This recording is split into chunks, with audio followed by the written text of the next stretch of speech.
Bienvenue dans votre émission dédiée aux collectivités territoriales. Pour ce nouveau numéro, nous avons choisi de poser nos caméras dans l'emblématique cité de Yamoussoukro. Parler de Yamoussoukro, c'est parler de la Côte d'Ivoire et de la vision aspirationnelle du père fondateur, Feu Félix Houphouët-Boigny. Parler de Yamoussoukro, c'est raconter nos gloires et nos fiertés, mais aussi révéler les difficultés d'une des plus belles villes de la Côte d'Ivoire, qui peine à asseoir sa crédibilité en tant que capitale. Devenue capitale politique depuis mars 1983, puis district depuis une décennie, Yamoussoukro a bénéficié d'un plan d'urbanisme particulier qui la différencie depuis sa naissance des autres villes de la Côte d'Ivoire et lui vaut sa renommée à l'international. Elle demeure aussi, pour la Côte d'Ivoire, le symbole de l'excellence, le siège de la dévotion à Dieu avec la plus grande basilique du monde et l'espoir d'une Côte d'Ivoire nouvelle dans la paix. Ce soir, City Mac va à la rencontre d'une ville de rêve et d'un homme confiant en ce rêve, le maire Kwasi Kwame Patrice. Bienvenue à Yamoussoukro, capitale de la Côte d'Ivoire, capitale de la paix également avec la basilique Notre-Dame de la Paix.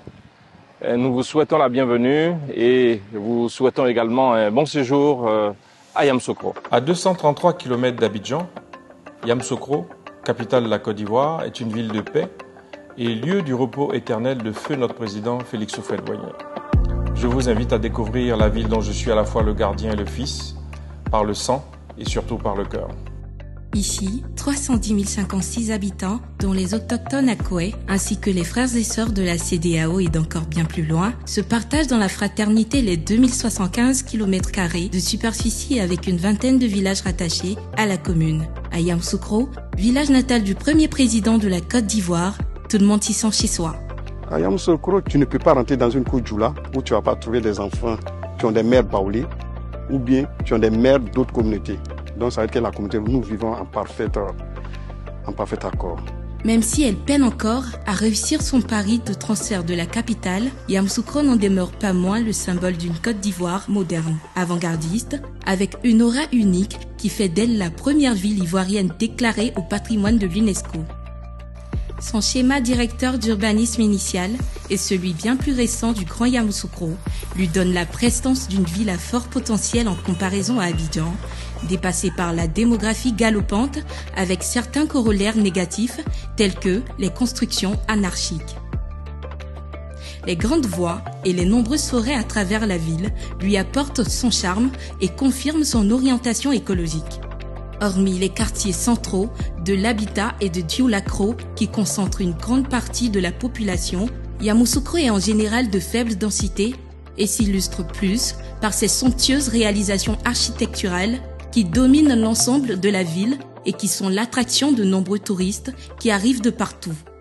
Je citerai l'hôtel président, la fondation Félix Houphouët-Boigny, le palais présidentiel, l'hôtel parlementaire, les grandes écoles qui font de la ville le berceau de l'excellence et de l'élite. Le mystique lac aux crocodiles, la plus grande basilique du monde, la basilique Notre-Dame de la Paix. À Yamoussoukro, depuis des années, depuis un moment maintenant, les questions de vol, agression, c'est des choses auxquelles nous n'assistons plus depuis un moment. Yamoussoukro donne vraiment envie de vivre. Enfin, faut le dire, Yamoussoukro donne envie de vivre au regard de nouveaux systèmes sécuritaires, au niveau du comité de salubrité qui a été mis en place pour veiller jour et nuit à la salubrité de la ville. Ces braves dames-là font un travail formidable depuis de nombreuses années, à Yamoussoukro, particulièrement en Gokro. Elles sont toujours à la tâche. Vous voyez, l'enceinte du dispensaire actuellement est en train d'être nettoyée par ces dames-là. À la fin de l'année, nous avons essayé de les aider un peu en leur donnant un tricycle. Mais cette année, je peux vous garantir que vous aurez une subvention dans le budget de la mairie pour vous aider. Yamoussoukro, le lycée mixte que j'ai fréquenté, j'ai eu l'honneur de fréquenter, fut à l'époque l'un des meilleurs établissements qui faisait la fierté du pays. On avait aussi les meilleurs enseignants. Toute l'Afrique se retrouvait à Yamoussoukro. Le lycée mixte m'a beaucoup apporté. Beaucoup. On faisait du sport, on allait au gymnase, on avait tout ce qu'il fallait pour réussir.